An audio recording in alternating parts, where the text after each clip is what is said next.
Hey, everybody. Looks like we've got a lot of folks joining today for our discussion with Ed Nathanson, VP of Talent and Talent Branding at EQRx, an exciting company based out of Boston.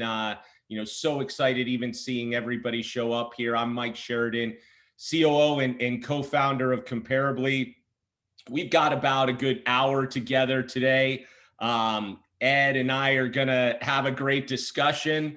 But most importantly, we want to make sure that we're taking some time also from a Q&A perspective. So as you are listening and we're learning together with Ed, what I ask is please put any questions you have into the Q&A section. We'll make sure to try and get through as many of those as possible. Hopefully leave the last 20 minutes or so to really do some of that Q&A answering. But ultimately, Ed and I are going to have a great discussion today. And as people join, we got a lot to talk about. So I'm not gonna hold this up too much. Before I start again, Mike Sheridan, COO and co-founder of Comparably. Use that Q&A to ask questions that you want Ed kind of addressing here as we get to the end. But if you don't know anything about Comparably, look, we're an employee review site focused on helping companies tell the story from their current employee focus and really amplifying that in our marketplace through social, our awards programs, lots of different assets you can use on your website, which is great, and always here to talk with folks about where their challenges are in employer brand. But it's my pleasure today to really introduce Ed Nathanson, VP of Talent and Talent Branding at EQRx. Before we jump in, Ed, I just want you to tell people what you're doing at EQRx and a little bit about you. Yeah. So first off, hey, what's up? I'm so happy to be here. I couldn't resist. Got to put those horns up. I have been in the talent space for a little over 26 years now. I grew up as a recruiter, both an agency at the start, like a lot of us have, then went in-house, a lot of startups, ended up leading recruiting at a lot of big companies, small companies. I won't go through my whole LinkedIn profile, but after that, I started my own company. And for 6 years, my job was talent branding consultancy for companies around the world, as big as Cisco and as small as 10-person startups, and everywhere in between across just about every vertical you could imagine. Where I am now, I was really enjoying life as a consultant. Being my own boss is kind of awesome, but I couldn't say no to a company like EQRx. If you're not familiar with us, EQRx is a startup. We were founded about 1.5 years ago. We actually started in January 2020, and then 2 months later, COVID happened. So that's a whole nother discussion we're about to have. But what we're doing is working to make medicine affordable for people who need it. We are a pharma company working to really address one of the biggest issues in the world today is how do you make life-saving needed therapies affordable for people who need them, and we are working to solve that problem. Big, bold, audacious, but it's a problem that we're going after. Wow. I mean, and Ed, I think that's just such a great lead in. As I said, your mission has a lot of personal effect on my life. To see and to think this is a company that started in January of 2020 is insanely incredible. But that leads right into kind of that first place that I really want you to share with. You've had a different strategy around talent branding right out of the gate. It's not usual that a company that is 1.5 years old is focused and spending so much time and energy on talent branding. Like, what are the pillars that kind of drove that for EQRx and your role in the company? Yeah, so you're absolutely right. And to credit to the executives, and we'll talk about their perspective in a moment here, but I was hire number 18 at this company with the focus really on talent branding more than anything else out of the gate from the moment we launched. We had ambitious goals of hiring 100 people in year one. Obviously, no one knew COVID was going to come, but having invested in talent brand that early, helped us really smash that goal, quite honestly. And in a market that, if you don't know pharma and you're in other industries, has really, even believe it or not, during COVID, got even hotter. The talent demand has been greater, and companies are continually hiring during this period in our space. And so I ended up at EQRx because one of the founders was my client at a consultancy at another biotech company. And they saw how important talent branding was. Once we turned that function on, they saw a huge uptick in obviously hiring, but engagement and employee retention, all of these things. So to this person, to her credit, it was a no-brainer to kind of say, we need this from the beginning. We can't wait X number of years, especially if we have to grow as fast as we're going to grow. So we talked about, how do you build something from the very beginning in a white hot market that's going to matter? So you mentioned the 3 pillars. Yeah. First is, I'm going to say this to you, not to be self-serving, but to all the people in the audience, that if you're not thinking about employer brand now and talent brand, you are not just behind the 8 ball, you're behind the 8 ball, behind the 8 ball, behind the 8 ball, because the world has changed. Just look at the past year and a half, how everything's gone digital now. But I would argue it was like that before COVID. COVID just amplified it. And so if you think about when a candidate hears about your company, when a candidate is contacted by you that might not be looking, well, guess what they're doing? They're going right to digital. And what they see, all those little breadcrumbs, as I like to call them, like I always refer to the Hansel and Gretel story of the crumbs that lead them back home, right? It's the same thing here with digital. All of those things shape perception long before they engage with you. So the first thing is, my first pillar was, we had to have an amazing digital footprint. And the digital footprint doesn't mean I check all the boxes of, well, I've got to be here and here and here because that's the playbook. Screw the playbook, Mike, right? That doesn't work, right? What we need to do is find out where our audience is and be there. You don't have to be everywhere. You only want to be where the conversation is, where the people you want to interact with are, where they go. So first was the digital footprint. Second was, from the very beginning of, again, there's no legacy here. We're still a baby relatively. It was in building this employee brand ambassador mentality from day one. In pharma in particular, there's an inherent fear of allowing their employees to do anything that isn't, what I like to call corporate lobotomized, right? And really gone over with a fine-tooth comb with lawyers and communications people and all of that. And it feels muted and not the same. And I would argue even companies outside of pharma do this all the time. But we wanted to unleash their personalities, their selves. We have a mantra we use called BU at EQ, and we mean it. People, when they first start with us, they're like, hey, I want to post this. What do you think? I'm like, you don't have to ask me. Go. Be free. Go. Do it. I trust you. And lastly was really a relentless is the word. Excuse me, I like to use emphasis on candidate experience. You can have the best branding in the world. If the branding doesn't match the experience, you will lose 100% of the time. And I'm not talking just about how fast we follow up, but the brand consistency through all of those touch points, and not just during the recruiting phase, but then through the onboarding phase, right? It has to be, I want to buy that. I bought it. I got what I bought. I got what I wanted. Yeah. And Ed, obviously, you and I have talked about customer experience and employee experience a ton. But you said something interesting, and I have the pleasure of talking probably with a lot of the audience members here, as well as, other employer brand leaders and VPs of talent in the market. You said something about unleashing the employees, right? And letting them be that authentic self. That's scary. That's scary for companies that have spent millions upon millions. And what if they say something that the executive team or over here, it doesn't align exactly with the brand that we're trying? How do you kind of align that strategy with kind of some of the fear of starting this up and saying they're doing something the wrong way? Right.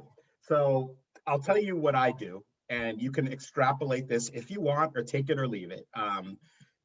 Here's first things first. When someone joins EQRx, day 2, they are having social training with me. where we go through, and one of my peers, and we go through everything from, the basic. We don't have a social media policy. That's this legalese book, that's 100 pages long. That's basically saying to everyone that you give it to, don't go on social media. Who, after seeing this book and signing, is going to say, oh, I'm willingly going to do this? They never read it anyways, right? So what we do is we say, hey, basic rules. Don't talk about competition, don't share proprietary information, basic stuff. Other than that, we start from that minute saying, we trust you. We hired you because of who you are, not just what your resume is. We tell them, and think about this, their network, their colleagues are going to know, they're going to think, hey, Mike's been kidnapped. Who's this Mike? That doesn't sound like Mike. But if Mike is talking the way Mike normally talks, well, that means something. And then show the data. There's lots of data. This was an easy argument to make with executives here because the data bears it out. First of all, if you ever read the Edelman Trust Barometer every year, which I do, I'm a big nerd for this stuff. Year in, year out, people overwhelmingly trust people and employees of companies versus the company and the executives. Overwhelmingly, right? And so what better way to unleash your best tools than to have your ambassadors out there, your people talking and being the way that they are about things that matter to them. One of the things we've talked about, Mike, you and I in the past, is this EVP thing that's become a thing in our world where companies spend millions of dollars in consultants. And here you're seeing some examples of some employees here. But you see millions of dollars on these consultants who come in and survey your people and blah, blah, blah. And oh my God, snooze, and what a colossal waste of money. The EVP is not what you think it is. It is what your employees experience on a day-to-day basis, right? Each person, different groups, there's consistency, there's an undertone of what matters, right? But ultimately, culture is that person's experience with the people they experience it with that day, that week, that month. The best way we always talk about truly being authentic. That's the big buzzword in our space. The best way to be authentic is to be authentic and allow that window to be held up by the people who are actually experiencing it. You've got to trust them. Not only that, we go above and beyond. We reward them. We recognize it. So what we do every quarter is we have a brand ambassador contest, and it's announced at our all hands meetings by our president. She loves it. She gets really into it, seeing all the people who are part of it. And there's a whole bunch of eligibility rules, like using hashtags and tagging us and following and all of the things, the good behaviors we want to get them to start to do. But we give them a really meaningful prize every quarter. I don't want to say what it is, but I will say it's meaningful. And it's something that's not a stupid gift certificate or a rah-rah, that a boy, that a girl nonsense. It's something that people want, that people appreciate, and it's consistently sending the message that, like I like to quote, Jack Nicholson in A Few Good Men, we want you on that wall. You need us on that wall. Well, we want them out there. Right. Well, hopefully that reward is like a lunch or if you're not following Ed on Twitter, LinkedIn, or his YouTube channel where his family does snack ratings or whatnot, you should be doing that. So hopefully that's when the employee awards that you get to do. One of the things, Ed, that I think you just talked about a little bit, which I think is a struggle that a lot of us have, right, is how do I get executives to understand the importance of employer branding, right? It sounds like your president's bought into this. From the very get-go, they gave you the tools and the ability to go build this because of the trust in you, which is great. But still, that's an investment in a company that had no early history. It was at the core. They have lots of things to do. Why was employer branding key for them? How did you convince and drive that executive decision? And how would you recommend other folks in our space are doing that today? Yeah. So first of all, show them, data speaks volumes, okay? And one of the things that I didn't have to do this, to be fair here, but as a consultant for 6 years, this is what I did every day to companies that I was working with as clients. And I will tell you, you have to show them why it matters. So first, show them data. Pull up the back end of your Comparably page. Pull up the data on how many people are coming to your career site, how many people are coming to all these places, how many people are engaging with your social channels, LinkedIn, following, all of these things. Paint the picture, right? It's really eye-opening to a lot of people to see these things like, oh my God.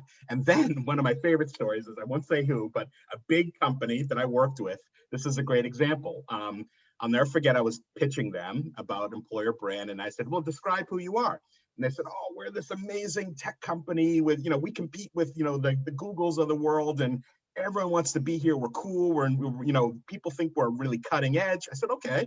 I literally pulled up my computer and I just started Googling them and going to all the places every other candidate would go, their LinkedIn page, their career site, and their mouths started to drop as I went page to page to page, because what they saw was the complete opposite, a bunch of old white dudes in suits, right?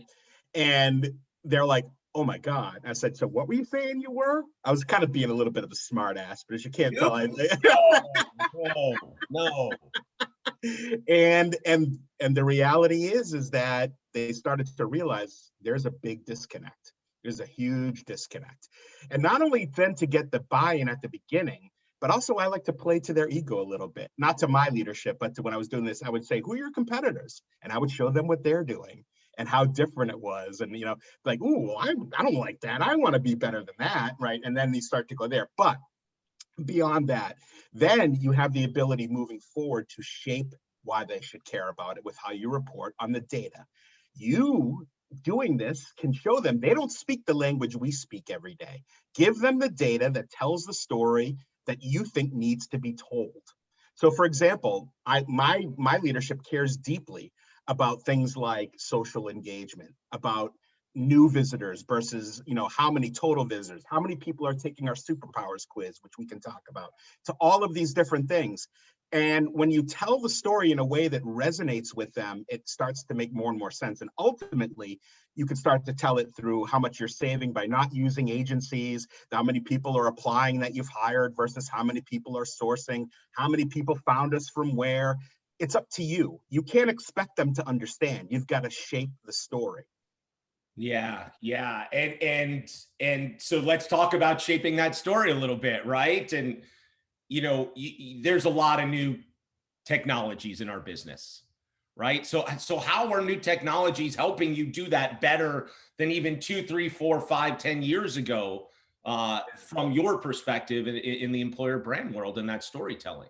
Yeah, so I'm a big geek for technology. I like to try new and see what's new and be out there.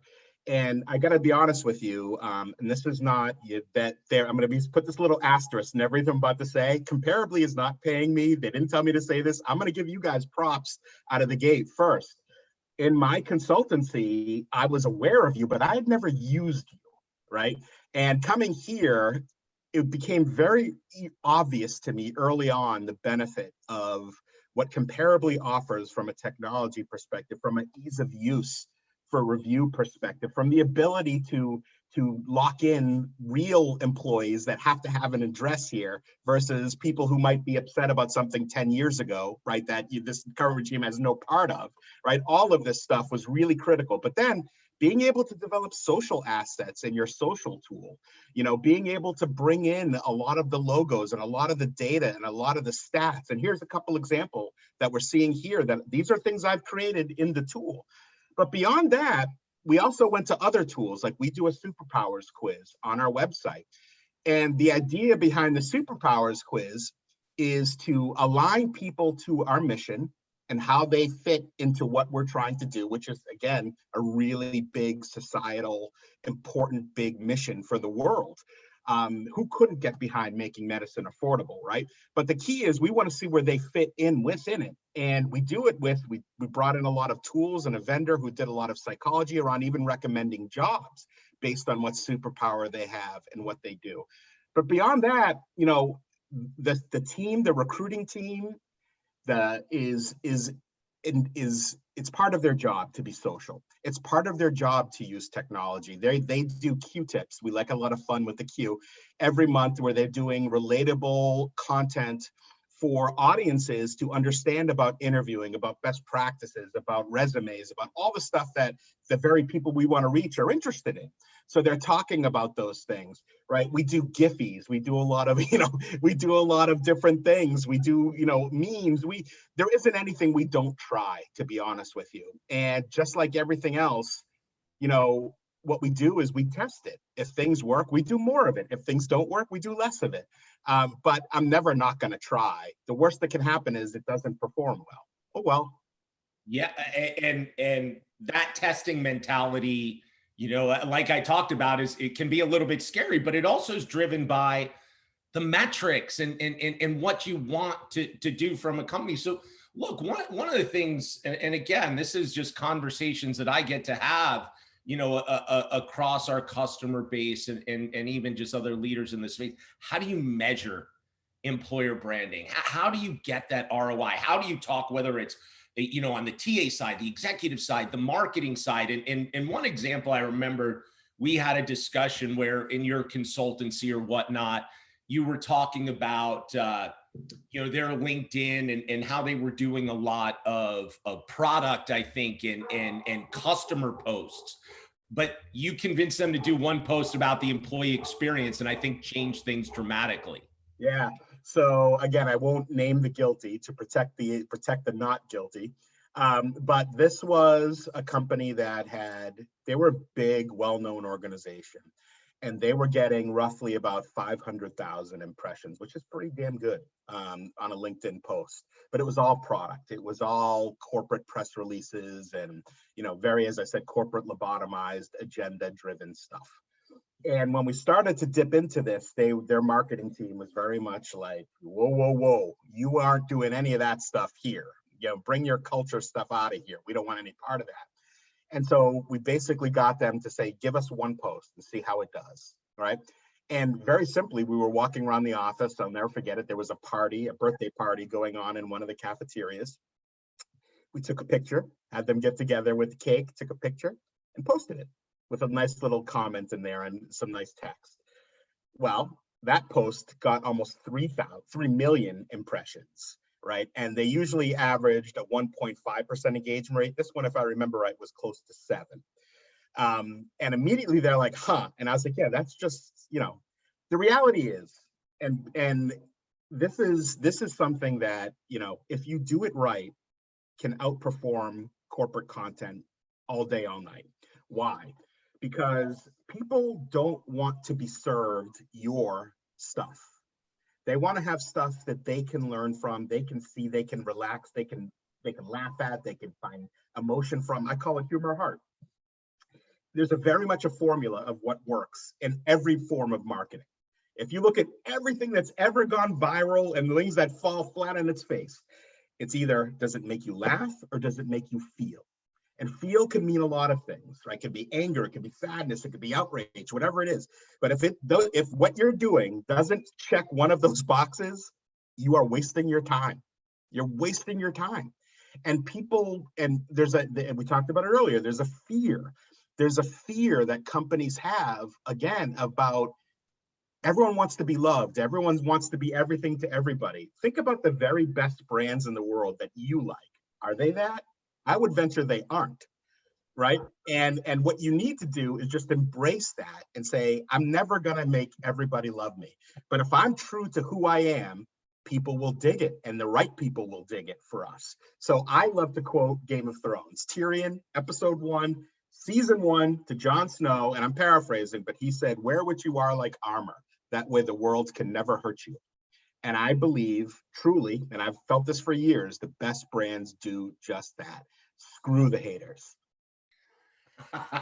I love that. Look, I'm challenged with that. I'm always worried about, what people might think if I'm truly authentic or whatnot. So it gets a little bit scary on social because it never disappears. But that's something I aspire to, and certainly in discussions I am that. But I get it. So then talk about that, right? Like, you ultimately are creating an environment for your employees and team members to be those brand ambassadors, right? You're giving them the tools to do that and the stories to do that, yet they've got their own stories too. And so how are you empowering that more? How do you, you do the social training, you give them the ability to do it, but they still got to go do it. You give them the rewards to make it happen. How else do you round out that brand ambassador program to make that effective? So we have open hours. So I literally have standing time on the calendar every month where people come and just Q&A, whatever they want to talk about social. I also do LinkedIn profile training with just about every single person in our company. And people really do start to understand when we go through that in a one-on-one session, how much of an impact that has, and they start to see the results of it. We give them lots of tools. I create everything from the Zoom backgrounds you see here, right, with each individual superpower, to LinkedIn banner headlines, to media to populate their profiles, to quotes. We engage them. We ask them to be parts of our story. Again, the best branding is not talking about, your stupid EVP, which some consultants came up with that means nothing 5 minutes after it was created. But really, it's your people and their stories. So if you look at some of the examples we were showing earlier, and others, like we do What My Superpower, Why I EQ, and all these different ones, people get to be the star. They get to be the star for the day, and we tell their stories. We make it easy. We say, send us a picture and give us 2 sentences. All things like that. And here you see is an example. This is one of our EQ&As of your superpower. Right here is Lauren, and she's a dreamer. Here's another one of Why I EQ, and here's Kevin Stevenson, our Director of Data Management. We're not asking them to do a lot here. We're saying, send us a picture. You get to choose. Give us a few sentences of why you do this. Not only that, but when they start to see this, their friends, their family see it, their network sees it, they see all these people saying, hey, Kevin, oh, that's awesome that you're there. And then they feel emboldened. Kevin, the guy up there, is one of my favorite examples. Again, most of these people are coming from pharma, where they're told the opposite of everything we're telling them here. They're told not to do this. So it's even harder, right? And he's a person who's like, oh, wow, like this is cool. So he started doing, we have a lot of red here, and we've given away so much swag that you could literally cover yourself head to toe in red. He did, I'm still laughing about this today. He did a post of himself covered head to toe in red in the woods, posed like those Bigfoot pictures, like far off in the distance, covered in red, like saying like EQRx is easily spotted or something. Oh man, hysterical. But we've now got people like, data scientists and biostatistics people who are blogging their experience, who never would have done these things before. It just takes time. It's like, you have to break the habits and show the value to them. And one of the other things I do is I show data. I tell them about the importance of their brand. Their personal brand carries a lot beyond the 4 virtual or real walls of EQRx. That's something they take with them. That's something that grows. And again, I said it earlier, the world is digital now. Some of the best people in the world are missing out on being recognized and being seen as those subject matter experts because they're not part of the digital conversation. So I love that though, right? That brand ambassador piece, you give them some frameworks, some talking points to let them be them, that highlights the EQRx brand and the story you're trying to tell, but their brand, right? Personal to them, where it's meaningful to them. 100%. And why am I doing this? Because I also get benefit. Not just how am I doing this for the company? This helps me. It's a conversation I do in the social training I mentioned earlier, where I say, literally have a slide saying, what's in it for me, right? And we talk through it. And what's in it for you is a ton. I mean, again, I'm a good example of this. Like my career took off back when I was with a technology company that I was given opportunity to speak and to blog and to write. And it started to put me in the conversation. I came from this little tech company no one had heard of, right? You can build the brand of you that you want to be. You've just got to step out and be comfortable doing it, period. Right. I love that. Look, let's transition and look, I'm already seeing all these questions come into Q&A. Ed and I can probably talk for a lot longer. I want to make sure we get to these here, but I want to talk one last piece here. And you talked about matching the story with actually what's happening from that employee experience standpoint. How do you think about creating that consistency of touch points from the moment of application, all the way into whether an employer or or not an employee, frankly, that has allowed you to keep that consistency? I love this. I love you asking this question because it's something I'm very passionate about. So first things first, why is it important? Because if you think about all things being equal, candidates talking to one place and another place, salaries are the same roughly, commute or for lack of commute now is roughly the same, job is roughly the same. Ultimately, what puts it over the edge is the interactions they have during the experience.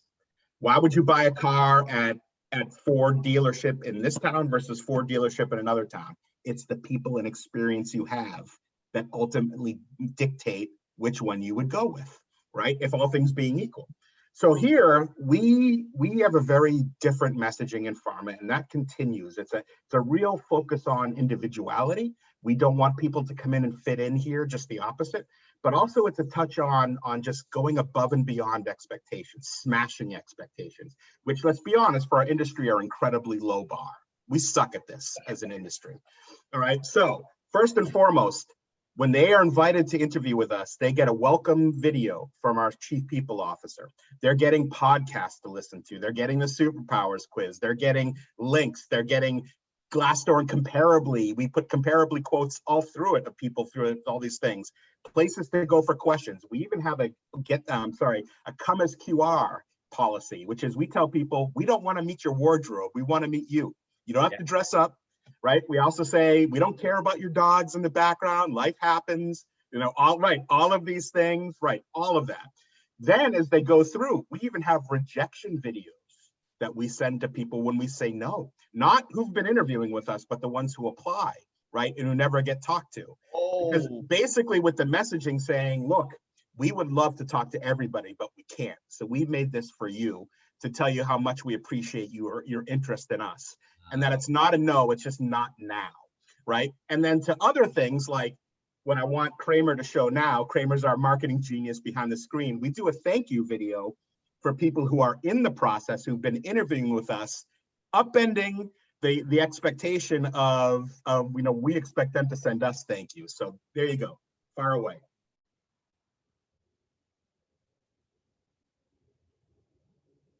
Is there volume? I can't hear any sound there.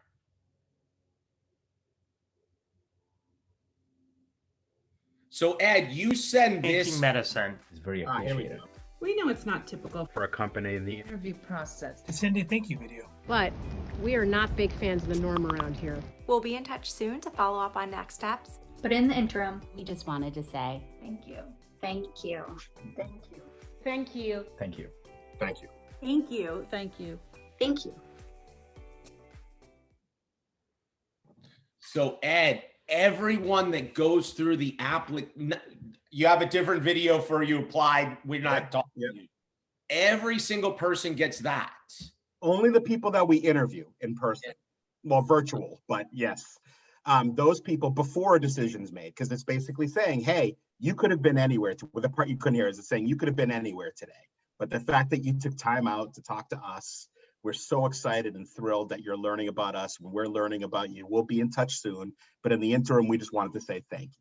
Upending the norms and societal things that happen there. We talk to everybody, everyone who interviews, even if it's no. That's a hard and aligned policy we have. We have feedback Fridays. We are constantly over communicating and over delivering.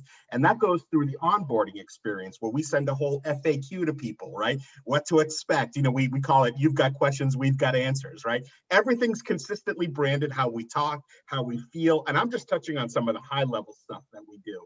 There's so many other things that go into it that really kind of set it apart. And we survey. So this isn't just me being biased. We survey all of the people we hire and all of the people we don't, our silver and bronze medalists. And believe it or not, our scores obviously for the people we hire, you would expect to be good, are good.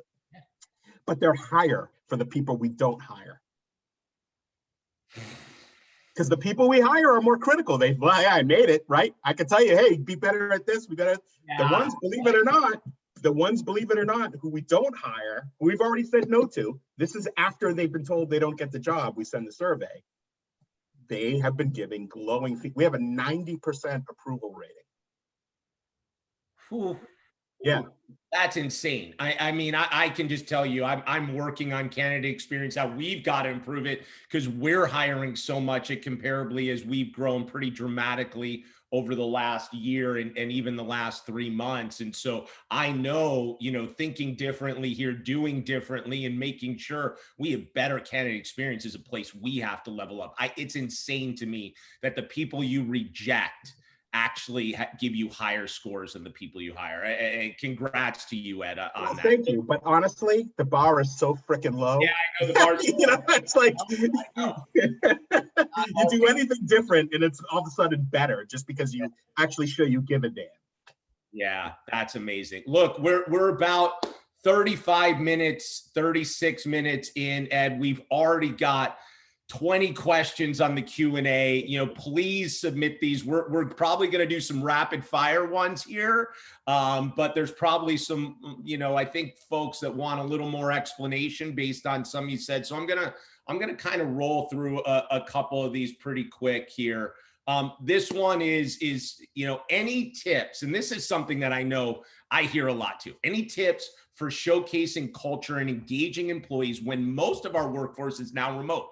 Right? We all know, like, a lot easier to do that when we had these office pictures and these parties and, whatnot. How can we get pictures and talk with the employees that aren't in the office as everybody's gone remote? That level of activity and teamwork and team get together doesn't exist. How are you doing this with folks? And how might you recommend as a leader here in the past doing this now?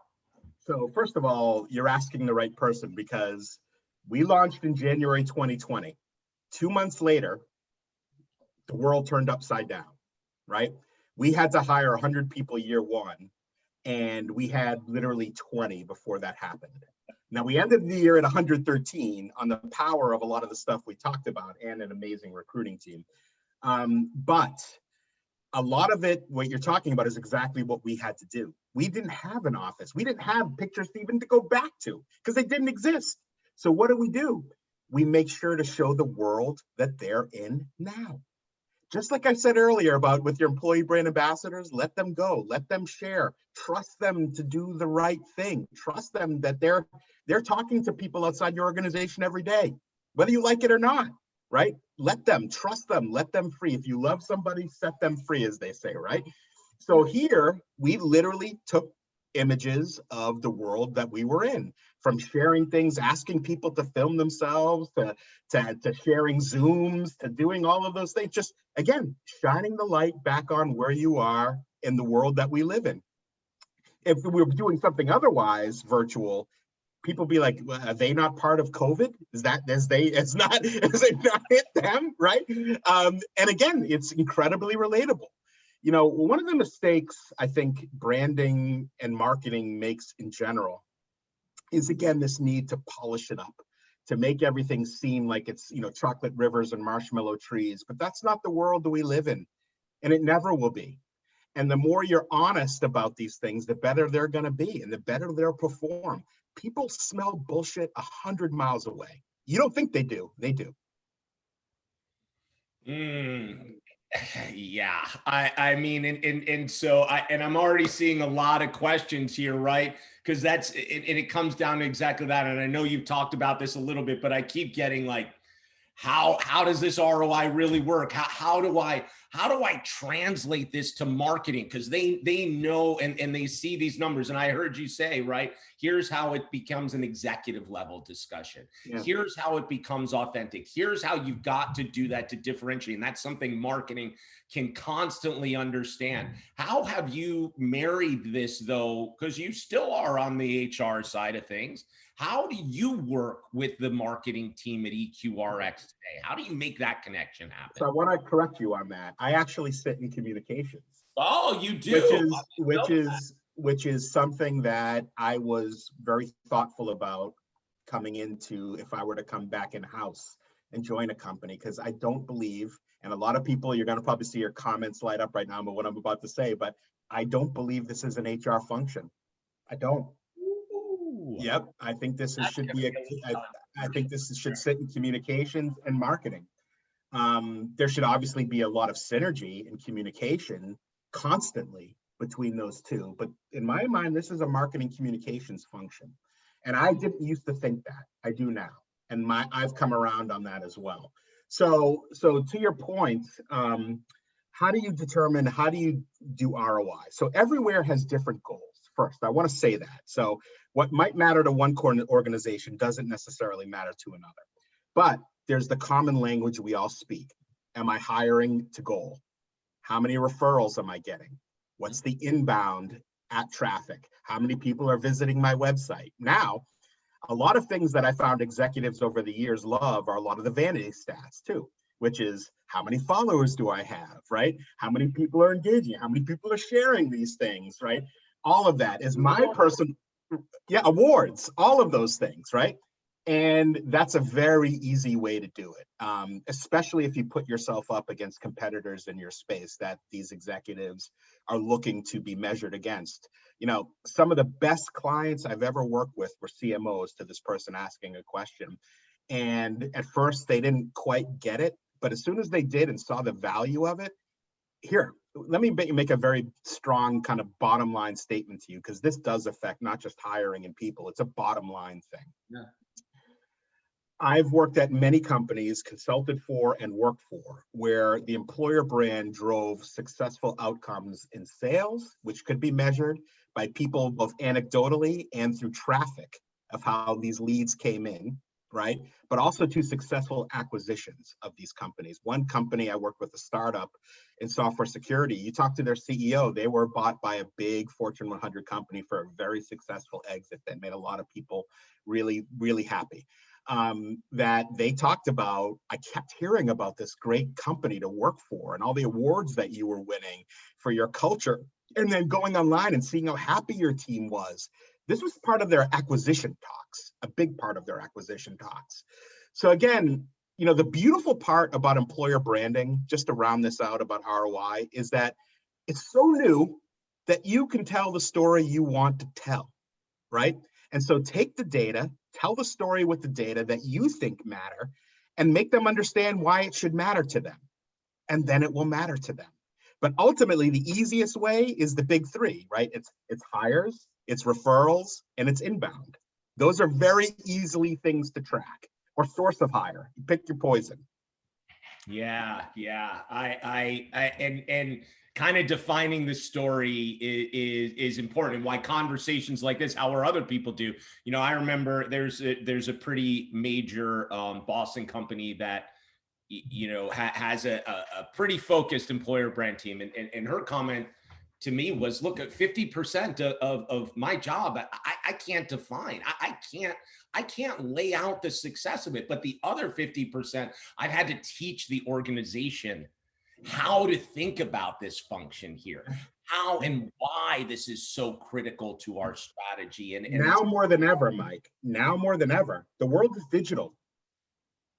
Is this role, Ed, you know, where from, because in a lot of companies, and not always, and I'm seeing some of the comments in Q&A, hey, I live under marketing. I'm an actually career marketer that has been doing this, and hearing things like that is fantastic, because I think that that's, you know, a development of this role overall, and companies better understanding it, right? Who should be in that position, how to empower them, how to work and collaborate across HR and marketing. But this digitization that we're talking about, are we ultimately at the point where employer brand is really converging, you know, finally in everybody's mind with brand, and they're seeing that? The smart ones. Yeah. I mean, look, people buy from people, and that will never stop being the case, right? And I always say, you know, outside of marriage and children, there's no more important, more emotional, more impactful decision in your life than your career. It's the first or second question you ask when you meet somebody is, what do you do? It's literally part of, outside of father, brother, sister, mother, how we identify ourselves in the world that we live in. And an engaged employee, there's so much data, engaged employee base, good retention rates are bottom line issues. Are performance issues. You can't do any of these magnificent things you wanna tell the world about that you're doing if you don't have the people to do them. And this stuff absolutely matters. It also affects people's willingness to do business with you. It does. I mean, I can go through a litany of, I won't, but a litany of companies that have stubbed their toe from an employer brand perspective with some awful examples. And it has absolutely affected their bottom line. Absolutely affected. I think a lot of you listening probably know who I'm talking about when I say these things, but there's countless examples of this. And so, yeah, you can stick your head in the sand and hope that stuff goes away, or, you can get after it and start to shape the narrative a little bit. Oh yeah, I know those companies, and it doesn't take much, right? It doesn't take much to stub that toe to affect things, and we even feel that in small companies sometimes. Sure. More in fact impactful than the big companies, because I get that. So there's a ton of questions right now, Ed, and I think this is actually a really good place that you talked before to kind of dig in and get a little bit more tactical for folks. You talked about, like, instead of defining this employer brand program, and I'm going to roll this out, I got to listen to my employees, right? I got to go meet, if I'm hiring scientists, right? Oh, they have to be, they're on LinkedIn, right? You and I talked about this, I think, last week. Oh, we made the assumption, or Facebook, right? That's where they're going to be, right? Yeah. And that's just an example. So talk to me about how you run these Feedback Fridays overall, how you actually, when you're building that foundation, though, before we talk about Feedback Fridays, of that talent brand, that you're getting the information of your team to really say, okay, this is where I've got to go from a channel perspective. Yeah. So this is a lesson I learned early on when I was consulting. That you know what they say about assuming, right? So it's real. So one of the things that I did both at EQRx, but also when I was consulting at lots of companies, was when I get to the company, I would say to the leaders, give me the 10-15% of your company that you would clone if you could, the best of your best, diverse as possible, not just age, ethnicity, gender, but people who joined a week ago to people who've been there since day one, right? And I kick everyone out of the room who isn't that group, as many levels as possible. So no executives are allowed in there, no HR people are allowed in there, and I don't survey them. I'm going to be honest with you. I think surveys and these employee engagement, employee pulse stuff is nonsense. People are told it's anonymous. They don't believe it's anonymous. And let's be honest, a lot of the times it kind of isn't. If you can put them by groups and function and all of these things and slice the data here and there. So I believe in conversation. And I have conversation, I have someone there taking notes. I promise them no names, and I show them no names, right? And I go through and I talk, and I ask lots and lots of questions, from the basics of, like, why did you join? Why do you stay? But to your point of the question you asked of, what's the first site you go to every morning? What's your favorite place to get your news? What social channels do you love? All of this. And here's a great example. I think you're referring to what we were talking about is, I'll never forget, one of my first biotech clients, I'm in a room with doctors and scientists who must have been, in their mid-career to late career. And I asked them the question I asked everyone: what's your favorite social channel that you go to most? And I would have them raise their hands. How much you do? Right. Believe it or not, you would think it would maybe Facebook, right, for that demographic, like maybe Twitter, right? Yeah. It was Snapchat. And I was blown away, like overwhelmingly Snapchat. And so again, to my point when I first started talking earlier, is you got to ask. You can't assume. You might think your audience is someplace, but until you find out, you don't know. And if they're not there, why would you care? Why would you care? Right? So you have to focus on where they are. And to that point, again, you haven't asked me to say this, but I'm going to say this because it's meaningful to me in my business. I used to give the Sophie's Choice of Glassdoor and Comparably to my clients because there was a cost for both of them. I can tell you here, I have both at EQRx, and I'm not ashamed to say it. The difference is stark. And so my more resources, my time has gone more and more to Comparably versus Glassdoor. To give you an example, we average about 5,000-ish views a month on our Glassdoor page. We're at around 10,000 a month on Comparably right now. We see far more traffic, we see far more dividends, we see far more engagement. All of these things make sense to me. And this is just with all your platforms that you're on. I'm using this as an example, but when you look at all your platforms you're on, Look at what's working and what isn't. Put your attention where it works. Move away from the stuff that doesn't work. You don't have to, there is no playbook. Don't follow a stupid playbook. We all like frameworks though, Ed. Makes our job sometimes a lot simpler. And thank you that. Look, I mean, Ed, the engagement you get on Comparably, you know, is because you drive people there too, right? You want them to see that stories. That's really, now they go there and they interact a lot better and is resonating. But it's because you're driving there, right? It's certainly not the Glassdoor brand name that we have. We don't have that in the marketplace. Glassdoor does a great job from that perspective. But you know, we're here to help you tell that story, right? So when you think about that, and I've kind of heard this in a few different questions, it's more thematic. What's that tech stack? I mean, you're doing employee surveys from Comparably. You're asking them to go share this on Glassdoor. You've got, you know, social aspect. What's your tech stack that you're working within right now? So again, from my perspective, LinkedIn is without a doubt one of the best investments we've made. And I say that as a longtime shill of LinkedIn, but even more so in farming. And I'm a big fanboy. They are paying you. They are paying you after that. But this might surprise a lot of people here, but every person in our company, managers, individuals, have a recruiter account on LinkedIn. When people hear that, they're like, huh? Well, we'd be foolish not to turn on them and help them, give them the tools to be successful. We do the whole LinkedIn Life options where we have the multiple pages we can do. We do a lot of search engine optimization marketing, a lot of paid search, and traditional and non-traditional channels. For example, I'm looking at games and apps. If my audience is there and we're doing research on it right now, I'm going to be on Words with Friends and Candy Crush. If they're there, I'll be there, right?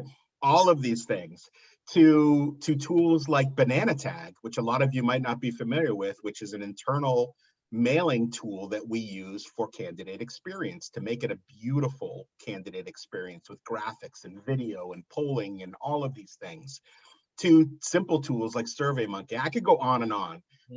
To the recruiting team using tools like Seekout, right?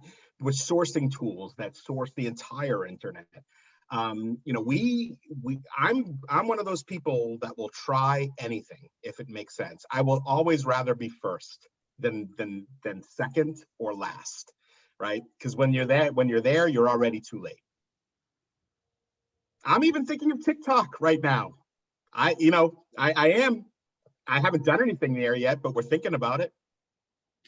I've kind of guided and probably inaccurately from assumptions, as we've talked about in some of our partners that have said, hey, I've got to find some new channels. And I've said, hey, look, instead of going back and doing what you're doing, which is, hey, go find out from the people you just hired that are your top 15%, where they're spending their time. And then I can tell you these channels, they're just desperate to find new channels. And I make assumption around demographics, knowing what's on TikTok right now, knowing the type of people on Discord from a technical standpoint, to say, hey, that's where I think your audience is, but you got to start from people sitting around you or who you're on Zoom. So I love that. Couple of quick fires because we're down to the last 6 minutes. This is from Ashton Visser over at GoDaddy. Does giving your employees LinkedIn profile training empower them to participate more on social and be ambassadors for the company? I think we've heard kind of a little bit of that. 1000% yes. Yeah. And again, it's also being reinforced by leadership consistently. We have a newsletter called On Cue that we do every week, right? And we highlight the social shares of the week in that newsletter coming from our president. It is something that is enabling the right behaviors that we want to have happen, but in a way where we're telling them, you don't have to check with us. We trust you. That's a huge message that people don't hear. And as simple and as obvious as it sounds, it is so rare in the corporate BS world we all live in. Yeah. Yeah, I know that full well. And I like I do all this training and I'm still getting asked these questions. Like, my God, how can this not? I'm posting my kid and I doing the snack tasting stuff out there. Come on, like let's get real here. This is what I'm putting on LinkedIn and whatnot. So a couple other questions. This comes from Leah and then an anonymous attendee that kind of asked this question. It's a little bit two-part. Like, is there a rule of thumb that you give and that you even think about that is, corporate content versus more of that employee content? Like that example that you did one into that corporate LinkedIn and is there a balance there? And then the second is, hey, with that, when you're thinking about individual posts, whether it's probably corporate, how do you organize that content? Do you think about budget and performance of those things? Yeah. So first, I'll take the first one. EQRx is a unique situation because as an early stage startup who's doing some really interesting things in pharma that a lot of people want to know about, we don't really talk about that stuff very much. We can't at this point of stage. As most startups, we keep a lot close to the vest. So if you look for the past year and a half on our content, it's almost always talent brand. And it's consistent. It's put like 4 or 5 times a week on social media, talent branding, which is very uncommon. And I know that. In the past, I argue at least two to three per week is a good cadence versus the other corporate content. But each place is different. You will see, and this is the thing that a lot of people don't want to, in marketing, that don't want to accept this truth, is if you do employer branding right, it will always outperform your corporate content. Always. Because it's real, it's people, it's culture. It's not, hey, buy my product nonsense or read this white paper nonsense, which honestly, come on, let's be honest, right? So it helps each other. It really does. It spreads awareness, it spreads brand, builds the brand. I'm very proud of the fact that we've built a presence in such a short period of time that has a huge footprint. Wow. We get 45 to 50,000 roughly visitors a month to our career site for 30 jobs that we post at any given time. 18,000 of them are typically new every month, right? Who've never been to the page before. It's these things that you can show that prove that ROI back to that point. I'm sorry, what was the second question? I forgot. I think you kind of hit the right, okay. And that's good. It was more about process of getting those posts up there and measurement. But the other piece, and I deal with a lot of folks like this, as obviously with all of the success you've had here, Ed, you've got a massive budget and a huge team to go do this, right? So how is this small guy, or even the bigger company that just doesn't have budget to go buy it comparably or whatever it is, how do they make this work? How do they put an employer brand strategy together, outside of that limited? Yeah. So first off, we are a small company. We're 170 people. So if you think I have a giant team and massive budget, I want what you're smoking. Send some over here. No, but second, I would say this. The best thing to do is just, the old expression, shit or get off the pot, right? You got to start. Start on social. Social's free. What's wrong with that? You don't have to have a budget to do social organically. Yeah, and as you grow it, you start to make a case that there's an audience there, then you go to get the dollars. But start. Let's just do it. We pontificate. Analysis paralysis is not a good way to go through life. Appreciate that very much. Couple other quick hitters. Using Clubhouse, any thoughts? That's been one that have come up in a lot of conversations. Everybody like it's the new hot little thing. I hate it with the power of 10,000 Death Stars. You and me both. Yep. I think Clubhouse, picture like the world's worst conference call with the biggest tools in the shed, right? Wanting to hear themselves bloviate on and on about business buzzword bingo. No, thank you. How much you love all of those visionary. Right, exactly. Look, we're kind. I had to get that one in because I knew that was going to be a good one. We had a couple questions with it. So, thanks for everybody out there. Look, this has been a tremendous chance to talk with Ed, as I knew, and we didn't get through all the questions, and I apologize for folks out there. I tried to consolidate as many as I could as quickly as I could. Ed, so gracious of you to spend an hour of your valuable time with us today and share your thoughts here. It's been a lot of fun for me. I hope the audience has enjoyed it, and thanks everybody for your time, and looking forward to our next one. Hopefully next month we're going to do another one, so we'll get back out here. Thank you.